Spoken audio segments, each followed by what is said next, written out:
Olá, mulheres positivas! Hoje aqui comigo uma das mulheres mais positivas do Mato Grosso. Ela é economista e primeira-dama do Estado. Virgínia Mendes, muito obrigada pela sua presença. Eu que agradeço, é uma honra estar aqui com você. Esse programa tão maravilhoso que você faz. Para mim é uma honra estar aqui com você hoje. A honra é toda minha. Eu estava te contando fora do ar que eu estive em Cuiabá pouco tempo atrás e as pessoas gostam muito de você. Então é muito bom sentir que verdadeiramente os locais falam bem de você com amor, com carinho. Então, estou muito feliz em te ter aqui comigo. E eu com você. É uma honra poder estar aqui com você no seu programa. E você faz um programa maravilhoso. Eu te acompanho também, sou sua fã. E, assim, essa sensação das pessoas falarem bem, eu acho que a gente faz com amor, né? Tudo que a gente faz com amor, as pessoas percebem e o trabalho flui também, né? Não, sem dúvidas. Eu também já te acompanhava, já conhecia seu trabalho, também sou sua fã, mas eu fiquei muito feliz de sentir um retorno verdadeiro da palavra das pessoas. E sentir os sentimentos, né? Porque quando você olha no olho, você consegue entender o que as pessoas, se o que as pessoas estão falando realmente é verdadeiro. Sim. E eu queria falar com você sobre um projeto seu maravilhoso que chama Ser Família. E o Ser Família tem algumas camadas. Então, tem o Ser Família Mulher, tem o Ser Família Criança, tem o Ser Família Idoso, tem o Ser Família Indígena. Então, eu queria começar... eu queria que você, por favor, explicasse o que é o Ser Família e depois a gente vai descrever um pouquinho das camadas. Então, tem o Ser Família Inclusivo também, que são pessoas que têm deficiências, né? Verdade. E quando eu pensei nesse programa, eu pensei num programa que atingisse todos os públicos, né? Então, pegou o idoso, a criança, a mulher, que é vítima de violência, os indígenas que se sentiam abandonados, eles eram invisíveis até então nos governos anteriores. E as crianças, que a gente tem que ter muito cuidado com as nossas crianças que vão crescer, são o futuro do nosso Brasil. E o inclusivo porque também as pessoas se sentiam muito abandonadas, porque são pessoas com várias deficiências, tem autista, tem várias situações que a gente via assim que precisava de apoio, precisava daquele carinho, daquele olhar de mãe, sabe? De você ver uma mãe chorando, pedindo um socorro e você fala, o que eu faço? E eu entrei na política, não vim do mundo político, né? A gente veio do mundo empresarial. Então, a minha primeira entrada na política foi quando meu marido virou prefeito. Então, como primeira-dama do município, eu comecei a trabalhar com as crianças. Então, fiz um projeto, já existia um projeto, dei continuidade que ele estava parado, e comecei a trabalhar com esse projeto que chamava Ser Menina. E aí eu me apaixonei pelo social, com esse projeto. E aí meu marido ficou 4 anos, e ele resolveu não ir para a reeleição, e ele estava com 82%, mas a gente não pôde, ele decidiu não ir, nós voltamos para casa. E eu fiquei com aquele projeto assim, eu comecei, estava super bem, estava com eu peguei com 140 crianças, e finalizei com 1.500 crianças. Maravilhoso. Então, eu encontrava com as pessoas na rua, e são crianças carentes, então a mãe ia trabalhar, deixava a criança lá e só pegava a criança no final da tarde, porque quem estudava de manhã, contraturno, né? Claro. Então, ela podia trabalhar tranquila e sabia que quando ela chegava, a criança já estava de banho tomado, almoçada ou jantada, e tinha feito a tarefinha, e as crianças amavam, era fila de espera. E eu encontrava com elas, ela falava assim, mas eu gostava tanto daquele programa que acabou, por que a senhora não volta, por que a senhora não volta? Aí nós voltamos para a empresa, e aí o Mauro foi convidado depois de 2 anos para voltar para a política de novo, ele já tinha meio que organizado um pouco a empresa, ele resolveu voltar, o nome dele estava muito bem, e aí ele se tornou governador. E para mim foi uma dimensão muito maior, né? Porque uma coisa é você cuidar de uma cidade, e uma coisa é você ter um estado inteiro. Claro. Eram 141 municípios, agora são 142 municípios para você cuidar. E eu não sei se você sabe, Fabi, mas o nosso estado ele é o tamanho da Alemanha e da França junto. Impressionante. Então ele é enorme. São a França e a Alemanha juntos. Então assim, a gente vem para cá, gasta 2 horas de voo.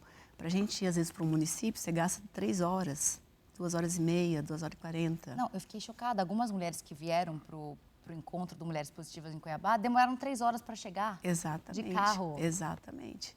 Isso você, quando é de carro e às vezes de avião, a gente demora quase 3 horas para chegar no município, da capital para o município. Então é muito grande. A gente, às vezes, eu até agora estou no 5º ano de mandato, né?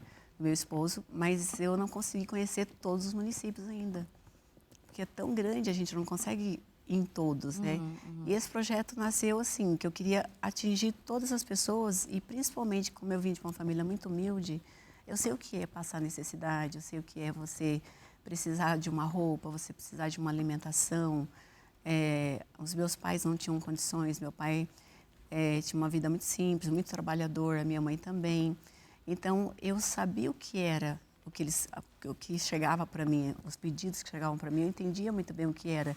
E não é só você ir lá e levar uma cesta para aquela pessoa, ela quer conversar com você, ela quer mostrar a realidade dela. E eu chegava às vezes para entregar uma cesta, principalmente na pandemia, que teve a pandemia, a gente teve que muitas pessoas ficaram desempregadas. E eu sou transplantada, né? Eu perdi um rim, meu marido doou. E aí as pessoas falavam para mim, você é louca, você vai para a rua na pandemia, ninguém está saindo. Mas eu me sentia tão responsável por aquelas pessoas que eu não conseguia ficar em casa. Então, assim, eu tenho uma equipe maravilhosa, que eu falo que ninguém faz nada sozinho. Então, eu tenho uma equipe que é a secretária da Assistência Social, com a equipe da CETASC, mais a minha equipe, que é a equipe da UNAF, que me dá todo o apoio. E, às vezes, eu peguei Covid 4 vezes. Meu Deus. Mas eu não deixei de ir nos indígenas, eu não deixei de ir nas casas, não deixei de atender a população, porque elas sentem essa necessidade, esse carinho que elas querem também. Porque é muito fácil você mandar entregar, né? Ah, entrega lá, entrega ali. Diferente de você olhar olho no olho da pessoa. Exatamente, e você sentir aquele acolhimento, ela saber que ela pode contar com você. Então, a gente tem muito esse contato, assim, diário, próximo, sabe? Eu gosto, me faz bem. Acho que faz até mais bem para mim mesmo, sabe? Me faz bem saber que dentro do oceano eu sou um grãozinho, mas que esse grãozinho está ajudando, está fazendo a diferença na vida das pessoas. Mas me conta um pouco sobre sua infância. Você falou que você vem de uma família humilde, eu sei que você foi adotada. Como é que você chegou até seus pais? Então, eu fui adotada, eu descobri na 5ª série, na sala de aula. Eu não sabia. Mas seus pais que te falaram ou alguma criança? Não, meu professor, que me contou na sala de aula, dando uma aula de biologia. Bom. Então, não sabia que eu era adotada, não tinha assim, porque eu morava numa cidadezinha, uma Cortella, na realidade. É tão pequeno, tipo assim, Cuiabá é a capital, aí tem Chapada dos Guimarães, que é uma cidade de muitas cachoeiras, de lugares lindos. E após Chapada, tipo 1 hora de carro para chegar no Rio da Casca, onde eu fui criada, mas eu sou cuiabana, mas eu fui criada lá. Porque a minha mãe, quando me adotou, ela tinha tanto medo da minha família me querer de volta, que ela foi morar bem longe, tipo assim, numa Cortella, com medo. E aí ela ia trabalhar e me deixava em casa. E ela tinha tanto medo que ela trancava tudo, eu ficava trancada dentro de casa, porque ela tinha medo da minha família querer me pegar de volta. Sim. E aí, então, eu cresci assim, com muito cuidado, com muito carinho dos meus pais, mas assim, com muito medo também, que eles tinham de me perder. E aí, eles tinham muito medo que eu soubesse também. E aí, na sala de aula, meu professor contou dando uma aula de biologia, inclusive a Virgínia, que é adotiva. Inacreditável. Por isso que ela é diferente dos pais, porque minha mãe era bem baixinha, bem moreninha, tipo cuiabana, bem morena. Meu pai era da Paraíba, bem baixinho também e moreno. E você é super alta e clara. É, um pouquinho mais alta, mais clara, né? E assim, não tinha os traços, né? A fisionomia deles. E aí... Você quase infartou quando você ouviu. Não porque é um problema ser adotada, mas... Sim, porque eu não tinha essa visão da diferença. Assim, eu não conseguia ver isso. Eu não tinha, porque a gente, quando mora numa cidade muito pequena, a gente é mais inocente, assim, você não tem malícia, né? Quando ele falou, eu me assustei na sala, sabe? Daí eu cheguei em casa, eu comecei a observar, olhar e comecei a perceber que realmente eu não tinha a fisionomia deles, nem a deles a minha. Mas você não falou imediatamente quando você chegou em casa? Não, eu demorei um pouquinho, eu sofri um pouquinho, chorei muito, assim, foi um processo dolorido, bem dolorido, 5 sabe? anos você tinha?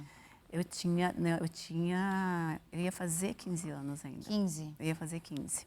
Aí no meu aniversário de 15 anos, para mim foi assim, muito triste, eu chorei muito. Eu fiquei muito triste e, assim, demorou um tempo. Na realidade, eu acho que eu tive a aceitação disso, que eu consegui aceitar e tratar comigo mesmo e entender que, na realidade, a minha mãe me deu porque ela não tinha condições e que a minha mãe que me criou hoje me deu condições de chegar onde eu cheguei, né? Porque se ela não tivesse me pego para criar, hoje talvez eu não estaria aqui falando com você. Então, para mim, pai é quem cria. Sim, exatamente, que dá o amor, que dá tudo. Mas assim, eu entendo que a minha mãe também teve os motivos, a minha mãe a biológica. Sangue, sim. ela também teve os motivos dela. Na época eu não entendia isso. Então, fica aquela sensação de você ser, né, de não ter, da sua mãe não querer você. Fica aquela sensação, E sabe? você fala com ela? Quando eu cheguei a descobrir sobre a minha mãe já tinha falecido. Eu não cheguei a conhecer. Então, não tive contato.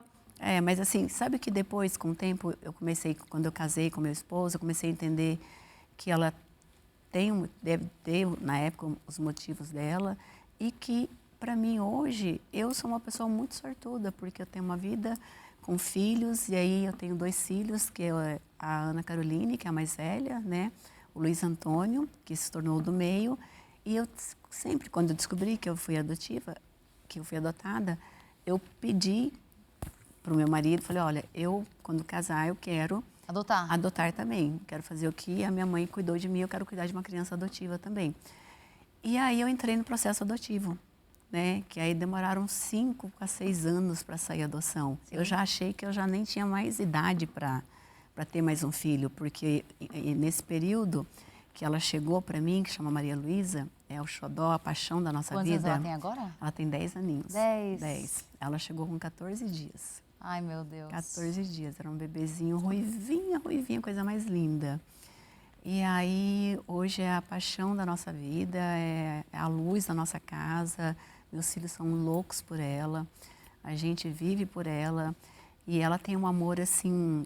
até meu marido fala, assim, que nós duas temos um elo tão grande. Acho que talvez a gente já contou para ela. Eu não quis que ela passasse o que eu passei. Então, a gente começou com 4 anos já a falar para ela.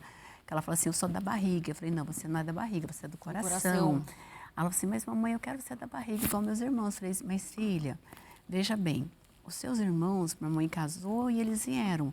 A mamãe escolheu você, é muito mais importante. Eu colocava a mãozinha dela na minha barriga e falava assim, olha a barriga, o que você está sentindo? Ela, nada.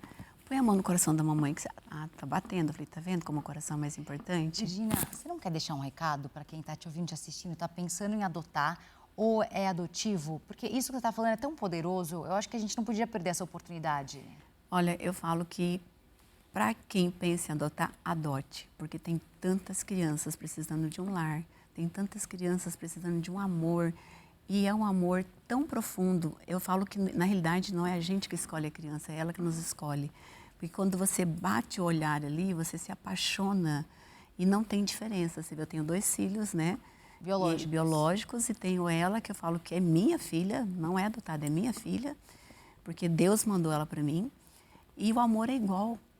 Eu acho que se brincar, às vezes, é até mais, porque sabe aquela ligação, parece que é de Deus mesmo, que te colocou ela na sua vida e na vida dos meus filhos, e os meus filhos têm uma ligação muito forte com ela também. Então, eles protegem ela, às vezes eu tenho que brigar com eles, que dá proteção demais. Às vezes eles brigam comigo e com meu marido, que a gente protege demais também. Quando era a nossa vez, você batia, você punha de castigo, ela não. Mas aí quando eu coloco, eles vão lá e tiram, sabe? Ai, meu Deus. Eles protegem ela bastante. O amor é igual, não tem diferença de amor. É um amor, assim, genuíno, é um amor que vem do coração e não tem diferença. Então, quem quiser adotar, adote. Você vai estar fazendo um bem para você mesmo. E filho é luz da nossa vida, né? Bênção. Então, eu só falo que se alguém tem intenções e quem é adotivo pode ter certeza que é muito amado, porque a pessoa para adotar, ela tem que ter muito amor e passar esse amor para que a criança cresça nesse lar de amor, né? Então, Bom, depois dessa, eu vou chamar o break agora, mas eu acho que saindo daqui, eu vou mandar uma mensagem, eu vou adotar uma criança também. Eu tenho 2, eu vou pro 3º também. Olha, pode ir que você vai amar, viu? Olha, o papo aqui tá ótimo, mas agora eu tenho um recado para você. Você tem medo de caminhar sozinha pelas ruas? Eu e muitas mulheres também já nos sentimos assim. Por isso, em 2022, a TIM e o Mulheres Positivas criaram o Caminho Delas, uma funcionalidade de geolocalização no app Mulheres Positivas que mostra rotas seguras nas cidades.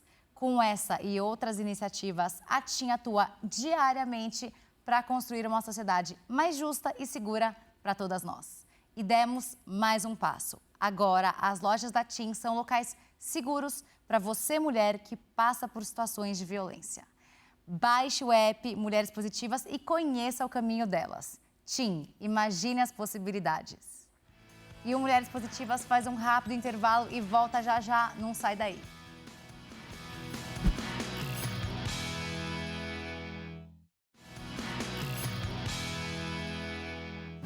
O Mulheres Positivas está de volta. Eu estou aqui com a primeira dama do Mato Grosso. Ela é maravilhosa, eu estou apaixonada pelas histórias dela. Virgínia, muito, muito obrigada de novo por estar aqui conosco. E eu quero começar o nosso segundo bloco falando sobre o seu projeto, o Ser Família Mulher. Conta no detalhe o que vocês fazem lá. Então, o Ser Família começou assim, que eu queria um projeto que representasse a família, que eu acho que a família é a base de tudo. Então, o que quer dizer ser família? Ser família é superação, é superação, esperança e respeito. Então, é ser família, representa tudo isso, superação, esperança e respeito. E lá nós trabalhamos com as mulheres que são vítimas de violência, né? Então, tinha uns 10 a 12 anos que eles queriam fazer uma delegacia específica para as mulheres, mas não conseguiam fazer. Então, desembargadoras, pessoas do poder, Tribunal de Justiça e várias mulheres se reuniam, tentavam com vários governos fazer essa delegacia 24 horas e não conseguiam. E aí elas me procuraram, então eu levei até um susto, porque eu tinha acabado de entrar e elas me convidaram para uma reunião. Foi até a doutora Maria Rotildes na época, e eu fiquei assustada, porque eu tinha acabado de entrar, você fica com aquele medo, né? Não sabe o que fazer ainda. E a primeira coisa que ela me pediu foi isso: olha, tira do papel, por favor, a gente está tentando há mais de 12 anos tirar esse papel e a gente não conseguiu, que tem uma delegacia específica para as mulheres, com delegadas mulheres, com só mulheres para atender, porque a mulher ela entende melhor a outra. Às vezes a mulher chega lá agredida, ela vai contar para um delegado, não todos, lógico, mas alguns chegam e falam assim, mereceu, entendeu? Não, tipo, com tem muito machismo, né? Exato. Então, a mulher, ela consegue entender a outra. Então, a gente conseguiu tirar do papel, foi difícil, eu confesso para você, não foi fácil, eu tive grande dificuldade para tirar, até com um ex-secretário na época, porque o meu marido, ele passou todo o recurso, que era mais difícil era o recurso, a gente conseguiu o recurso, ele me apoiou muito nisso, tenho que agradecer muito ao meu esposo, né, o Mauro, e eu tive dificuldade com o secretário anterior para tirar do papel, porque tinha lá dentro uma dificuldade de fazer com que isso acontecesse. Então, eles colocaram várias dificuldades. E eu consegui, com muita briga em cima dele, cheguei e falei assim, eu vou para a mídia falar que você não está deixando fazer. E aí consegui tirar, a delegacia funciona até hoje, as pessoas vão lá, são bem atendidas, dão feedback, olha, eu estive lá, e de todos os níveis. Porque as pessoas falam assim, só é agredida aquela pessoa que é mais humilde. Não, de todos os níveis. Eu tenho filhas de amiga minha, que chegaram a me ligar e falaram assim, Virgínia, eu estive na delegacia, aconteceu isso com a minha filha, e eu fui muito bem atendida, e ninguém nem sabia que eu era tua amiga. Porque as pessoas têm vergonha de contar, né? Até ela falar que foi agredida, até ela se abrir. Então, a gente tem esse trabalho com as mulheres, tem com as crianças, tem com os indígenas também. Conta. Então, os indígenas, era um sonho meu conhecer aldeias. E quando eu virei primeira-dama, eu fui convidada pelo primeiro cacique que me foi me visitar, me fez um convite para ir na aldeia. E eu, de pronto, atendi, porque eu era louca para conhecer, né? Me leva uma vez, meu sonho é conhecer também. Você vai amar, eles te pintam, eles te tratam assim como uma rainha, eles te pintam, eles te colocam a roupa, sabe? Te colocam toda a pintura, tem toda o ritual que eles fazem no meio da floresta, depois na água, na cachoeira. E aí me chamaram para ser madrinha. Por quê? Porque também eles não eram vistos. Então, assim, eles falam para mim, nunca uma primeira-dama veio numa aldeia. Como falam, nunca uma primeira-dama pisou no lixão. Então, assim, é o que você falou, por que as pessoas falam bem? Porque eu frequento todos os lugares, entendeu? Eu vou no lixão, eu vou na aldeia indígena, eles me chamaram para ser madrinha das aldeias. Se pegou fogo, se aconteceu qualquer coisa, no outro dia eu estou lá junto com eles. Amo. Então, assim, domingo a gente tira para nós.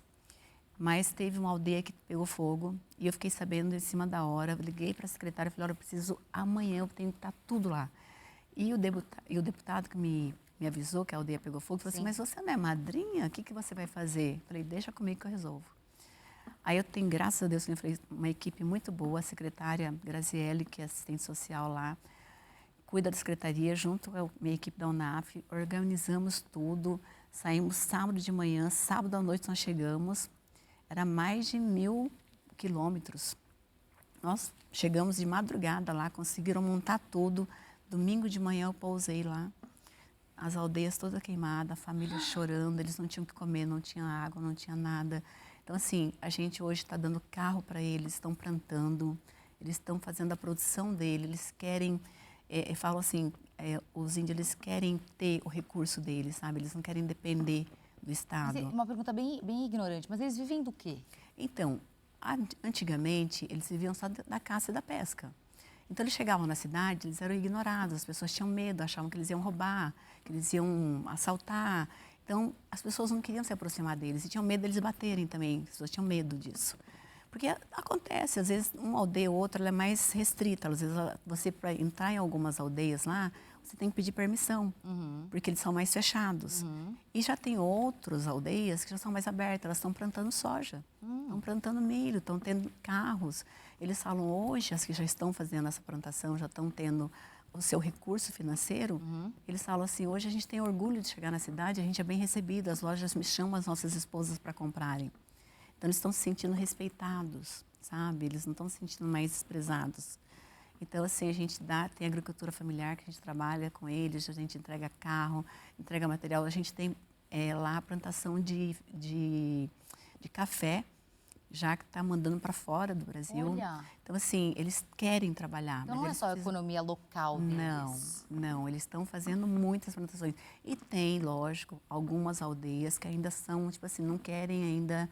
Nenhum contato. Não, para você entra lá, eles te recebem muito bem, mas eles falam que ainda querem manter a tradição deles, sabe? Que ainda continuar da pesca, né, da caça, mas a maioria já está mudando. Tem uns que já pediram até para a gente fazer um molde de casas de alvenaria, não mais casa a oca deles que é de palha, que queima, né?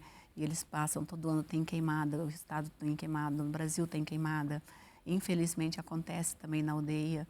Às vezes, eles mesmos fazem alguma coisa e o fogo chega perto deles e aí termina queimando. Mas, assim, você vai se apaixonar. Muito. Te convido.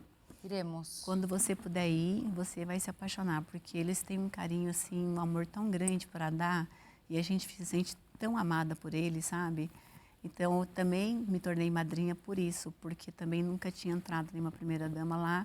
E eu entrei e abracei eles e aí a gente fez o Ser Família Indígena, que a gente ajuda eles em todos os sentidos, tudo que eles precisam a gente tenta dentro, lógico, do possível, que às vezes tem pedido que a gente não consegue atender, Claro. mas os que a gente pode atender, a gente atende, está sempre com eles. Então, Maravilhosa. você vai se encantar. E você viaja bastante, você está presente fisicamente nos lugares, mas eu soube que você teve algumas complicações de saúde, né? Tive. Você teve o rim que foi doado pelo seu esposo. Sim. E você teve um câncer que é um câncer complexo. Sim. Que é o do pâncreas, que foi o mesmo do Steve Jobs da Apple. Sim. Conta um pouco sobre como foi para você continuar com essas complicações e talvez até uma mensagem para quem esteja vivendo uma situação parecida com a sua no passado, é claro, porque agora você já está plena, maravilhosa. Graças a Deus. Então, eu tive o transplante renal, né? Meu marido foi doador, graças a Deus. Eu falei que eu estava dormindo com a minha salvação e não sabia, né? Casei com ele sem saber que... Como é que vocês se conheceram? Rapidinho, fiquei muito curiosa. Olha, vou te contar, eu conheci o Mauro, eu tinha 13 anos. 13? 13. E ele tinha, acho que 17. Ele estava fazendo faculdade. Desde infância? É. E aí passamos 8 anos sem se ver. Nós nos encontramos quando eu fui fazer a faculdade, aí eu fui trabalhar no Conselho de Engenharia e ele já era engenheiro lá e ele era vice-presidente desse conselho. A gente se encontrou, mas não sabia que se conhecia. Não lembro, porque vocês tinham mudado, é claro. Porque 8 anos depois, a gente sem se ver, imagina, eu com 13 anos, depois eu com, 8 anos claro. depois, já tinha mudado a fisionomia. E aí, por acaso, conversando, a gente se descobriu que tinha se conhecido lá atrás e aí tudo começou. E ele que doou seu rim, daí estava dormindo com... Aí ele, exatamente, com o meu anjo da guarda, e ele doou o rim para mim, foi compatível, que é muito raro, né? Porque às vezes nem a própria família é compatível. Então é muito raro o marido que não tem o seu sangue, que não tem nada com você, ser compatível. No Einstein, o médico que eu fiz aqui, o médico falou que é o 3º caso do Einstein, do marido doar. Não é raro, é muito raro. É super raro. É super raro.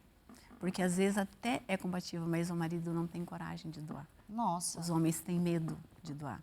Então ele falou que além de ser raro, e quando acontece, às vezes tem o medo, a família tem medo, o marido, principalmente o homem tem medo. A mulher é mais fácil para doar, mas os homens têm mais medo. Eles acham que vai ficar menos másculo, sabe? Assim, tem medo Não, de... às vezes tem medo de sangue, né? Tem medo de tudo, assim, o homem é mais, vamos falar que o homem é um pouquinho mais, né, mais sensível, a gente é mais forte, porque nós temos filhos, né? A gente fala só da gente ser mãe, né? Claro. Já nos dá uma força maior, né? Mas aí a gente se conheceu, casamos, tivemos 2 filhos, depois veio a Maria Luísa, aí eu fui transplantada quando ele era prefeito, e aí veio o câncer, né? Para mim foi assim, eu me choquei muito, porque para mim o máximo que eu tive de doença era o transplante, e de repente eu me vi com câncer, né? Câncer no pâncreas, que é um câncer agressivo, o câncer me consumia. Eu não sabia ainda que era câncer, porque eu só tinha muito sono e eu queria dormir, eu dormia o dia inteiro. A minha glicemia caía e me dava muito sono. E eu fazia vários exames e ninguém descobriu o que eu tinha. Aí até que eu internei aqui naquela correria, porque a gente corre muito, trabalha muito, a minha equipe é muito dinâmica também. E aí, quando eu tive que parar e eu só queria dormir, não conseguia ficar acordada, na realidade. Sabe assim, você ir lá conversar comigo e eu não lembrava, porque eu estava tão pesada no sono. Mas você estava há quanto tempo já com câncer? Eu fiquei acho que uns 3 meses assim de cama. Meu Praticamente. Deus. Aí que falei, não, tem que ver. No início eu achei que era uma depressão. Aí fui fazer um tratamento, mas o médico falou, te deu um remédio cavalar e você não melhorou, vai procurar que não é. Aí vim para São Paulo, o doutor Macedo me atendeu aqui, me internou, fiquei 5 dias internada. No 5º dia ele me deu alta, porque não descobriu nada. Aí o médico, ele falou para mim, na hora que ele me deu alta, ele voltou, ele falou assim, Virginia, eu não vou deixar você ir embora não, você está muito mal. Você está dormindo o dia inteiro no hospital, como que eu vou te mandar embora? Mas eu não achei nada, mas tem um aparelho que eu não fiz em você, mas eu consegui para amanhã. E eu já tinha marcado a passagem para ir embora. Ele falou, fica até amanhã, por favor, que eu não quero deixar você ir embora desse jeito. Falei, bom, para quem já ficou 5 dias ou um dia a mais, não vai fazer diferença. Aí fiquei, fiz o aparelho. Aí ele falou, daqui 20 dias eu tenho um resultado para te dar. Agora eu vou deixar você ir embora. Aí eu fui embora. Com 10 dias, ele me ligou.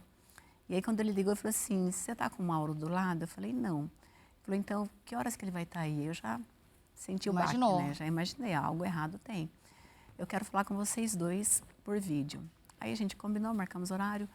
E aí, a hora que ele falou, você está com câncer e tem que ser operada o mais rápido possível. Imediatamente. Tipo, semana que vem ou essa semana. E aí, o Mauro ficava assim, não, você não está com câncer. Eu falava, não é câncer, né, doutor? Aí, é câncer, Mauro. Não, doutor, não é câncer, Mauro. Aí, na 3ª vez, eu peguei no meu e falei, Mauro, é câncer. Tá tudo bem, tá tudo certo. Eu tenho muita fé que Deus vai me salvar, que Deus vai estar do meu lado. E se for a minha hora, é porque tem que ser. E está curada há quanto tempo? Já tem, eu acho que vai fazer 3 para 4 anos já. Não. 3, então, Virginia, 3 anos. Em primeiro lugar, eu vou ter que te receber de novo aqui, porque eu tenho que passar muito rápido com você e eu ainda tinha várias perguntas para te fazer e a gente não tem mais tempo. Então, para fechar, eu queria que você deixasse de fato uma mensagem para uma mulher que está passando por isso e que está ouvindo sua história, está se inspirando na sua luta. Eu tenho uma amiga também que eu perdi para o câncer também, a Aninha. Eu lembro o quanto foi complicado e com certeza, se ela estivesse viva, ela ia gostar muito de ouvir as suas palavras. Então, eu queria que você fechasse o nosso programa com uma mensagem para uma mulher que está passando por isso e quer encontrar forças em você. Olha, eu acho que, assim, eu tive o câncer, aí eu tive depois uma cirurgia de coração em seguida, tive depois retirada do útero para não ter um segundo câncer. Então, eu acho, assim, que para mim é a fé. A fé em Deus. Eu sou uma pessoa muito religiosa, eu acredito muito em Deus. Eu acredito que se Deus me deixou aqui, se eu passei por tudo isso, é porque Ele tem uma missão na minha vida e eu tenho que cumprir essa missão. Então, a minha fé, eu me entreguei para Deus. Falei, Deus, se for a minha hora, o Senhor me leva, só cuida dos meus filhos e da minha família. Mas se não for a minha hora, me diz o que o Senhor quer de mim, o que eu preciso fazer. E eu me apego e rezo todas as noites e peço para Deus me orientar o que é melhor. Então, assim, eu acho que quando eu cuido das pessoas mais carentes, quando eu vou no lixão, quando eu vou onde ninguém vai, eu estou fazendo o que eu acho que Deus pede para mim, entendeu? E aonde ninguém olha, aqueles que são invisíveis, que às vezes a pessoa que a gente leva uma marmita na rua, que está sem comer, a gente vai, leva, entrega, e isso faz muito bem para mim, para minha alma. Então, assim, eu não sei se faz bem para a pessoa, mas para mim me faz bem.